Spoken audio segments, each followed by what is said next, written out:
بسم اللہ الرحمن الرحیم۔ ناظرین کرام، اتوار کی خصوصی محفل سوال جواب کی نشست میں آپ حضرات کا استقبال ہے، خیر مقدم ہے۔ اتوار میں جو ہفتے بھر سے آئے ہوئے سوال کے جوابات آپ کے سامنے پیش کیے جاتے ہیں، سوالات کے جوابات سماعت فرمائے۔ سوال جناب برہان کانپور کہتے ہیں، مفتی صاحب ایک مسئلہ یہ تھا کہ گھر سے عید کے لیے جانا، عیدگاہ کے لیے جانا ایک راستے سے اور واپس گھر آنا دوسرے راستے سے، یہ تو سنت ہے اور نبی کریم صلی اللہ علیہ وسلم کی سنتوں میں ہمارا ہی فائدہ ہوتا ہے، تو اس میں کیا فائدہ ہے؟ یہ ایک سوال، ان کا ایک دوسرا سوال اور بھی ہے۔ جواب یہ ہے کہ یقیناً یہ حدیث پاک سے ثابت ہے کہ جب عیدگاہ جایا جائے تو ایک راستہ پکڑا جائے، جب واپس آیا جائے تو دوسرے راستے سے آیا جائے۔ آپ نے کہا کہ سنت میں فائدہ ضرور ہوتا ہے، بلا شبہ ہوتا ہے، فائدے کا علم ہو جائے اچھی بات ہے، نہ ہو تو بھی فائدہ چھپا ہوا ہوتا ہے۔ یہاں جو فائدہ ہے، ایک تو بظاہر فائدہ یہ ہے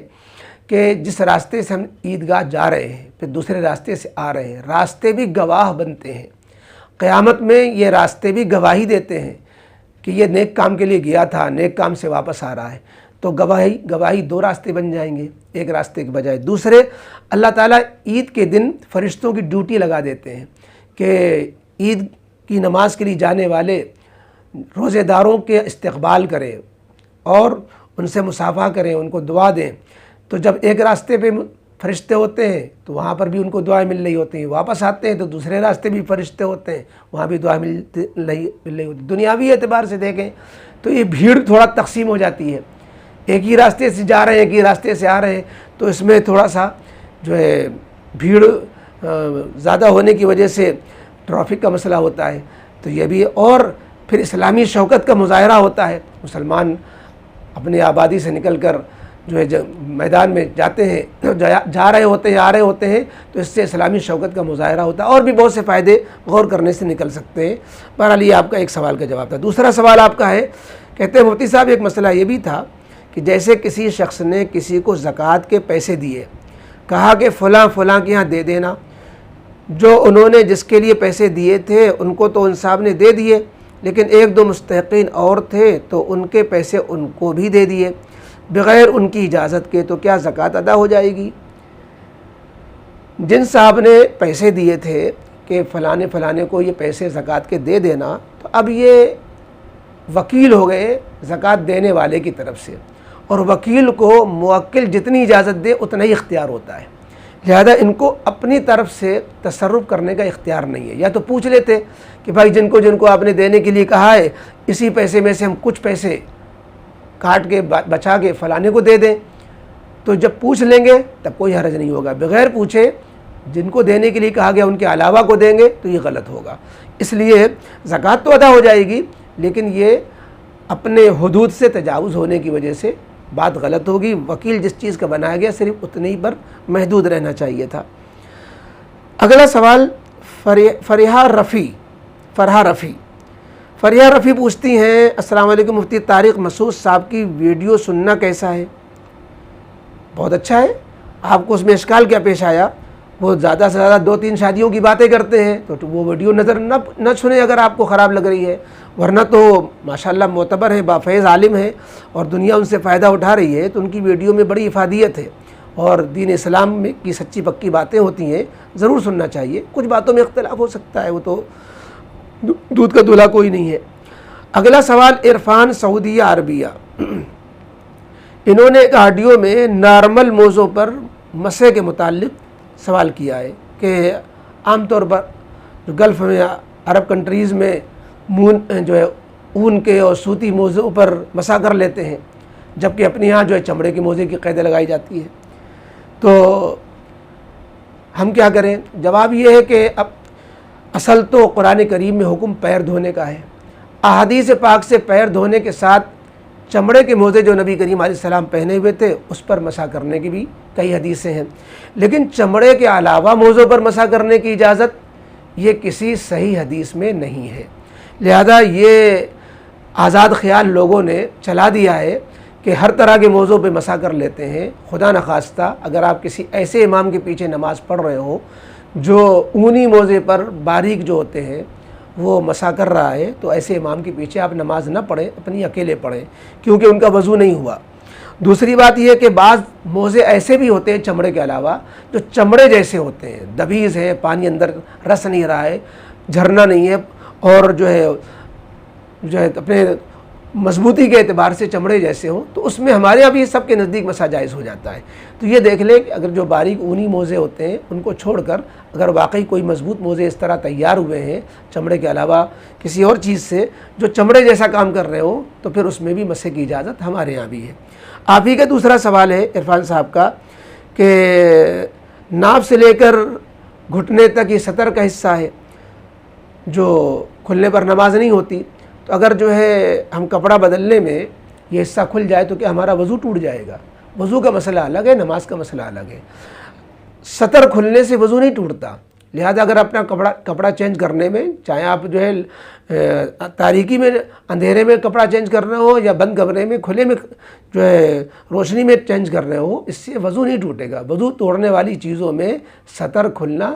شامل نہیں ہے، وضو ٹوٹنے والی چیزوں میں اس کا شمار نہیں ہے۔ نماز اس لیے ٹوٹ جاتی ہے کہ سطر ڈھکنا نماز میں فرض ہے، وہ اس کے خلاف ہو جاتا ہے۔ اگلا سوال جناب صہیب صاحب کا، کمنٹ میں انہوں نے پوچھا کہ ایک علمی شخصیت سے یہ بات سنی کہ معراج کی رات وقت کی نفس کو روک دیا گیا تھا اور وہ رات 18 سال کی کر دی گئی تھی۔ تو اب سوال یہ ہے کہ اس طرح تو رسول اللہ صلی اللہ علیہ وسلم کی شان غالباً گھٹ رہی ہے، کیونکہ کمال تو غالباً اسی بات میں ہوا کہ جتنی دیر کی رات ہوتی ہے اتنی ہی رات میں آپ صلی اللہ علیہ وسلم نے معراج فرمائی۔ چونکہ کفار نے بھی تو یہی سوال کیا تھا کہ ایک شخص ہے اور وہ یہ کہتا ہے کہ میں ایک رات میں یہ سب کچھ دیکھ کر آیا ہوں، اور حضرت ابوبکر رضی اللہ تعالیٰ عنہ نے فرمایا کہ اگر کہنے والے رسول اللہ ہے تو پھر ایسا ہی ہوا ہے، تو پھر یہ بات ایسی ہی ہو گئی کہ ہم یہ ماننے کو تیار نہیں ہے کہ آپ صلی اللہ علیہ وسلم ایک رات میں ہی ہو کر آئے ہیں، اور ہم وقت کی نفس کو روکنے کی دلیل بنا رہے ہیں۔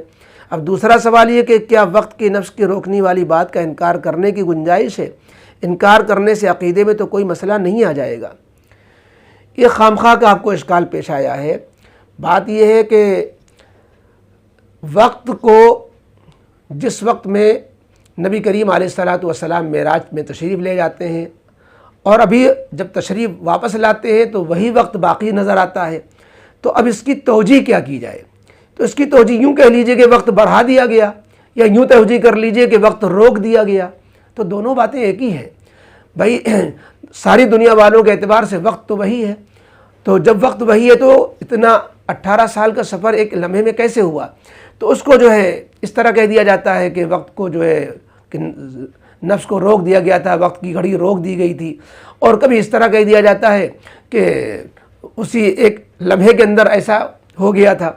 تو یہ تعبیرات مختلف ہیں، مقصد ایک ہی ہے، لہذا کوئی یہ کہے کہ نہیں وقت روکا نہیں گیا تھا، اتنے ہی وقت میں ہو گیا، کوئی یہ کہہ دے کہ وقت میں برکت اس طرح ہو گئی تھی جس طریقے سے طی عرض، طی مکان، طی وقت، کہ ایک تھوڑے سے وقت میں بڑی لمبی مدت والے کام ہو جانا یہ کرامت ہوتی ہے، نبی سے ہو جائے تو معجزہ ہوتا ہے، اور غیر مسلم سے ہو تو استدراج ہوتا ہے۔ تو بہرحال یہ معجزہ تھا اس وقت کا رک جانا بھی، اس میں آپ جو ہے خامخواہ کا اشکال یہ ہے، اصل یہ ہے کہ اتنے ہی وقت میں آپ کی واپسی ہو گئی تھی۔ اب اس کو چاہے یوں کہہ لیا جائے کہ وقت روک دیا گیا تھا، چاہے یوں کہہ لیا جائے کہ وقت بڑھا دیا گیا تھا، اور یا کوئی اور تعبیر اختیار کر لی جائے۔ اگلا سوال، آخری سوال نہیں، آخری نہیں ہے، ان کے 2 سوال اور ہیں۔ کہتے ہیں جنید خان، کمنٹ میں انہوں نے پوچھا کہ سحری کا وقت 5 صبح 5 کو ختم ہو گیا اور میں صحبت سے 4:55 کو فارغ ہوا، لیکن سحری ختم ہونے کے بعد بھی کچھ منی کے قطرے نکل رہے تھے اور پیشاب سے فارغ ہونے کے بعد بھی کچھ قطرے نکلے، تو کیا میرا روزہ فاسد ہوگا؟ اگر ہوگا تو صرف 1 روزہ قضا کرنا ہوگا یا 60 روزے کا کفارہ بھی ہوگا؟ کفارہ بھی نہیں ہے، قضا بھی نہیں ہے، چونکہ 4:55 جو کہ سحری کا ٹائم ختم ہو رہا ہے 5 پر، اور 4:55 پر آپ صحبت سے فارغ ہو گئے، اگرچہ منی کے قطرات بعد میں آتے رہے، تو منی کے قطرات آنے کے باوجود آپ کا روزہ ٹوٹے گا نہیں ہے۔ السرینو دوبارہ منی انزال، جس کو شہوت کے ساتھ کود کر نکلنا کہتے ہیں، یہ اگر دوبارہ سے پیدا ہوتی شہوت ہوتی ہے، دوبارہ یہ آپ حرکت کرتے یا یوں ہی جو ہے خیال میں آپ کو اس طرح منی کا خروج ہوتا جو شہوت اور کودنے کے ساتھ ہوتا ہے، تب جا کر کے روزہ ٹوٹتا ہے۔ وہ جو پہلے سے منی نکل رہی تھی اسی کی باقیات نکل رہے ہیں تو اس سے وضو نہیں، آپ کا روزہ نہیں ٹوٹے گا۔ اور آپ کا روزہ جوں کا توں باقی ہے۔ اگلا سوال خطاب الدین، انہوں نے جدید مسائل واٹس ایپ گروپ میں اپنا سوال ڈالا کہ مفتی صاحب کیا فجر کے بعد دیکھا ہوا خواب سچا ہوتا ہے؟ عام طور پر فجر کے بعد یا فجر کے سے پہلے فجر کے وقت میں جو دیکھا ہوا خواب ہوتا ہے یہ عموماً سچا ہوتا ہے۔ اب اس کی تعبیر محتاج ہے، تعبیر تو بہت سے خواب ہوتے ہیں، تو سچا ہوتا ہے کہ مطلب یہ کہ تعبیر اگر اس کی معلوم ہے تو وہ تعبیر عموماً صحیح ظاہر ہوتی ہے، یا یہ کہ اس وقت کے خواب میں پیچیدگی زیادہ نظر نہیں آتی، اس وقت کے خواب میں جو ہے صاف باتیں عام طور پر دکھائی دیتی ہیں۔ اگلا سوال اور آخری سوال بھائی مستقیم صاحب کا ہے ریل بازار سے، انہوں نے بھی جدید مسائل واٹس ایپ گروپ پر سوال ڈالا تھا، کئی روز ہوئے، انہوں نے ایک اپنا آڈیو میں سوال ڈالا تھا، اور اس سوال کا حاصل یہ تھا کہ حضرت بلال رضی اللہ تعالیٰ عنہ کے متعلق یہ مشہور ہے کہ جماعت کے ساتھی اکثر بیانات میں یہ کہا کرتے ہیں کہ حضرت بلال رضی اللہ تعالیٰ عنہ جنت میں نبی کریم علیہ الصلاۃ والسلام سے پہلے جائیں گے، چونکہ نبی کریم علیہ الصلاۃ والسلام کے اونٹنی کی نکیل حضرت بلال کے ہاتھ میں ہوگی، اور جب آگے چلیں گے اور نبی کریم علیہ الصلاۃ والسلام اونٹنی پر سوار ہوں گے تو حضرت بلال اونٹنی کو لے کر کے جنت میں پہلے داخل ہو جائیں گے اور نبی کریم علیہ الصلاۃ والسلام بعد میں داخل ہوں گے۔ اور اس پر جماعت کے ساتھی یہ کہا کرتے ہیں کہ دیکھو حضرت بلال کا یہ مرتبہ قربانی اور جو ہے گویا دین کی محنت کی وجہ سے ان کو ملا، اور نبی کریم علیہ السلام سے پہلے جنت میں داخلہ انہیں مل گیا۔ تو انہوں نے کہا دیکھو کہ یہ مجھے غلو معلوم ہوتا ہے، صحیح حقیقت کیا ہے بتا دیا جائے۔ جواب یہ ہے کہ کسی بھی صحیح روایت میں کسی بھی حدیث کی مستند کتاب میں یہ واقعہ، یہ روایت موجود نہیں ہے کہ نبی کریم علیہ الصلاۃ والسلام کی اونٹنی حضرت بلال کے ہاتھ میں ہوگی اور حضرت بلال اونٹنی لے کر جنت میں پہلے داخل ہو جائیں گے، نبی کریم علیہ الصلاۃ والسلام بعد میں نعوذ باللہ داخل ہوں گے۔ بالکل یہ موضوع من گھڑت روایت ہے، چاہے وہ 25 سال تبلیغ میں لگائے ہوئے صاحب بیان کر رہے ہو، چاہے کوئی اور صاحب بیان کر رہے ہو، اس روایت کا بیان کرنا جائز نہیں ہے۔ صحیح روایت میں جو چیز ہے وہ یہ ہے حضرت بلال رضی اللہ تعالیٰ عنہ کی فضیلت کے سلسلے میں، اور وہ صحیح حدیث میں ہے، بخاری شریف میں وہ روایت موجود ہے حضرت ابو ہریرہ رضی اللہ تعالیٰ عنہ سے کہ حضرت بلال رضی اللہ تعالیٰ عنہ سے نبی کریم علیہ السلام نے ایک مرتبہ دریافت فرمایا کہ تمہارا ایسا کون سا عمل ہے جس کی وجہ سے مجھے خواب میں جنت میں تمہارے جوتے کی آواز آگے آگے سنائی دے رہی تھی؟ تو حضرت بلال رضی اللہ تعالیٰ عنہ نے عرض کیا کہ میرا ہر وضو کے بعد 2 رکعت نماز پڑھنے کا معمول ہے۔ حدیث پاک کے الفاظ یا بلال حدثنی بارجع عمل عملتہ فی الاسلام فانی سمعت دفا علیک بین یدی فی الجنہ قال ما عملت عملا ارجع عندی انی لم اتطہر طہورا فی ساعت لیل او نہار الا صلیت بذلک الطہور ما کتب لی ان اصلی۔ اور تو اس سے معلوم ہوتا ہے کہ وہ فضیلت یہ جزئی طور پر جو ہے وہ حضرت بلال کا جو عمل تحیۃ الوضو پڑھنے کا ہے، اس میں نبی کریم علیہ الصلاۃ والسلام نے معراج کی رات میں اور خواب میں ہی دیکھا کہ حضرت بلال تو آسمان میں آگے آگے جا رہے ہیں، اور حضرت بلال، اور اس کا مطلب یہ نہیں ہے کہ وہ جو پوری روایت بیان کی جا رہی ہے کہ نبی کریم علیہ الصلاۃ والسلام سے زیادہ نعوذ باللہ مرتبہ حضرت بلال کا ہو گیا اور وہ حضور سے پہلے جنت میں داخل ہو گئے، یہ سب باتیں نکال لی گئی نامعلوم کہاں سے، یہ بالکل غلط ہے۔ حضرت بلال کا سب سے پہلے جنت میں جانا یہ کسی بھی صحیح مستند روایت سے ثابت نہیں ہے، لہذا ایسی روایت کو بیان نہیں کرنا چاہیے، اور اگر جنہوں نے بیان کی ہے ان کو جو اس کی وضاحت کر دینی چاہیے کہ لا علمی میں مجھ سے غلط روایت بیان ہو گئی، یہ روایت صحیح نہیں ہے اور اس پر آپ لوگ یقین نہ کریں۔ یہ تھے آج کے سوالات جوابات جو آپ کی خدمت میں پیش کیے گئے۔ اب آپ سے اجازت چاہتے ہیں، اللہ آپ سب کو اچھا رکھے۔ السلام علیکم ورحمۃ اللہ وبرکاتہ۔